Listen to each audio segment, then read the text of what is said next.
and welcome to my channel. I'm Dr. K and this is Body Successful. In today's video, I'm going to compare two studies, and draw some conclusions and to help you decide what would be the best method for your fat loss journey. Let's get started. Let's meet the star of the day, Angus Barbieri. Angus Barbieri in 1965 was a 27-year-old Scottish man who became really famous for undergoing a fasting study. He was morbidly obese, he was 456 pounds, and his goal was to get down to a healthy weight. So he underwent this supervised fasting study that lasted altogether for 382 days. Of course, it didn't start out that way, but he was doing so well on it that eventually it ended up into that. So for 382 days, Angus Barbieri consumed no food. He only drank tea, water, and coffee, which none had caloric value. And he substituted with, of course, vitamins and minerals occasionally. But aside from that, he consumed nothing else. The curious thing was that the only adverse effect that he had after 382 days is that he lost 196 pounds and got down to 180 pounds from his original 456 pounds of weight. And of course, because he was an outpatient, so he would go in regularly to get his blood and urine samples so they can study him over a long period of time. So there was ample data here to see how the body would react to excessive fasting. And what they found was really curious. Across the board, his blood chemistry was normal. It was stable. His glucose, protein, lipids, electrolytes were always stable. Moreover, his basal metabolic rate increased on average by 20%. So get this, he is not eating anything, and the energy that he's expending at rest is actually increased and stayed elevated throughout that over a year period by 20%. So really curious. He did not report any adverse physical or psychological effects. He was about 2 weeks into the study, he started declining his hunger. So after a while, he was not even feeling hungry anymore. And then after the study, he noticed that he was able to maintain his weight. They studied him, even followed him after the study for about 5 years or so, and he still maintained his weight. He gained about 15 pounds, but other than that, he plateaued out at about 196 pounds. He didn't sustain any ill effects from this test.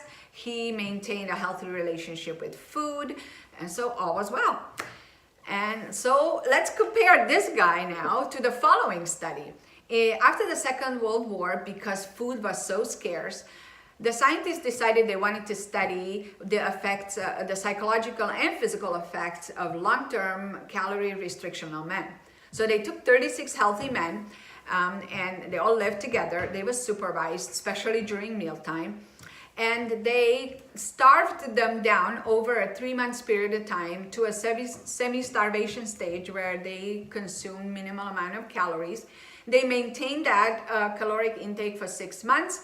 After the 6 months, they took another 3 months to gradually refeed these guys back to their normal caloric intake. And then let's see the results. So what they found is after the 6 months of semi-starvation, all subjects decreased their BMR by 40%. So the basal metabolic rate decreased by 40%. Also, they were feeling hungry all the time. They started turning on each other, bizarre psychological behaviors. They were depressed. They started behaving really strangely around food, so bizarre behaviors with food. They were hoarding utensils, started studying cookbooks, and it seemed like everything that was not food related was on the back burner, and everything was hovered around food. They were feeling weak. They did lose, but of course they also reported severe muscle wasting. And now after the study, what they noticed that when they started gradually refeeding them after that 3 months period of time, of course their BMR went back to normal, they regained their weight, but interestingly enough, their body composition changed completely because they gained 140% of their previous fat mass back. So big shift in their body composition. Not only that, but these guys maintained a really unhealthy relationship with food. They had developed eating disorders as well, and they reported really aggressive binging behavior afterwards. So very interesting shift. See, during this Minnesota starvation study, the body was just strung enough along with small spikes of insulin throughout. Because what happens when you eat? When you eat, you're going to have an abundance of macronutrients in your blood. As a result, the pancreas releases insulin, and the insulin's job is to take all these micronutrients and grab them and put them in the cells. So insulin is a storing hormone. Whenever insulin is high, insulin is king.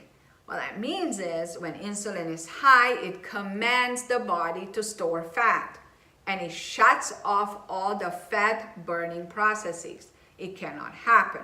Right? In fact, insulin is so powerful. I'd like to show you this picture of a patient who was diabetic, and he injected in his thigh for so many years insulin, and as a result he developed this huge adipose tissue in front of his thighs because he was injecting always in the same spot.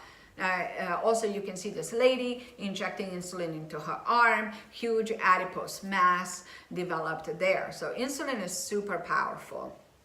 In fact, you can see this graph, it depicts very clearly your food intake, insulin response, and fat loss and fat storage response as well. So as you can see, when you eat, insulin goes up, fat storing goes up, fat burning is shut down.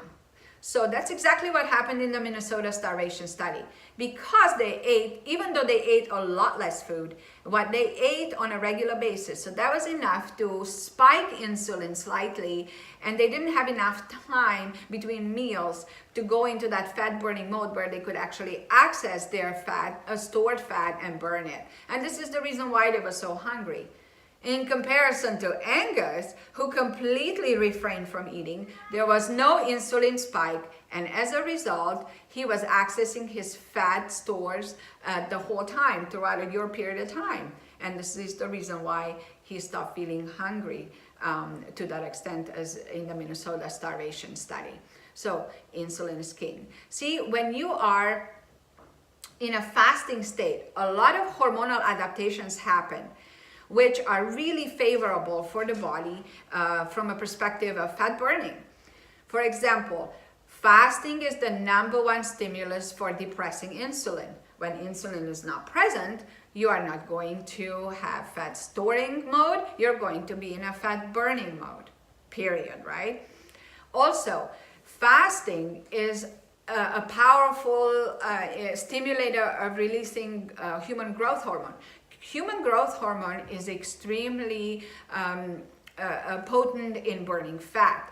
Also, it protects muscle from breaking down. So as growth hormone goes up as a result of fasting, you're going to spare the muscles and you're going to burn a whole lot more fat. The third hormone that is really important to note during a fasting period, which also is stimulated by fasting, is norepinephrine. And norepinephrine increases the basal metabolic rate as a result of fasting, of course, in order to get you to have more energy to go out there and hunt for food. So that makes sense from a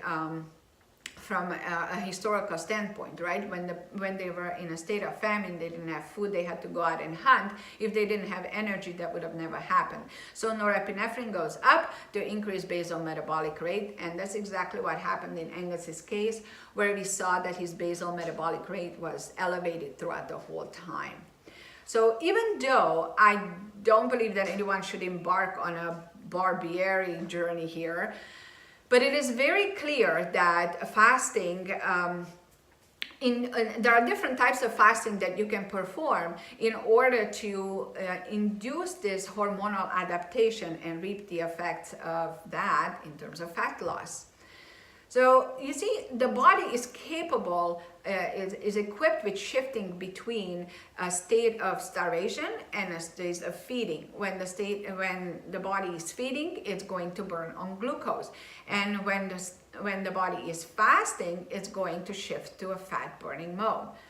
So when we compare these two studies, obviously it is a no-brainer who takes the cake. And even though it's not a fair comparison in terms of a scientific study, right? But still, the bottom line stays true.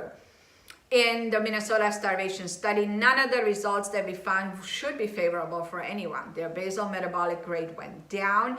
Even though they lost mass, they had severe muscle wasting reported. They were miserable. They were hungry throughout. They developed ill effects not ill effects, but ill relationship with food afterwards. They developed eating disorders and such. They gained back the weight afterwards. So none of these results, their body composition changed. They gained 140% back of their previous body mass, fat body mass. So, I mean, none of these results are favorable to us, right?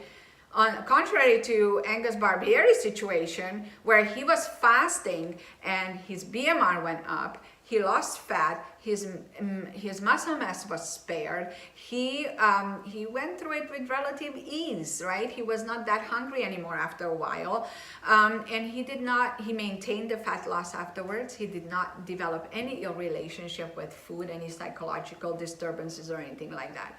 So obviously, this is leading us onto something else. So fasting, again, develops some really amazing hormonal adaptations that are very useful for the body.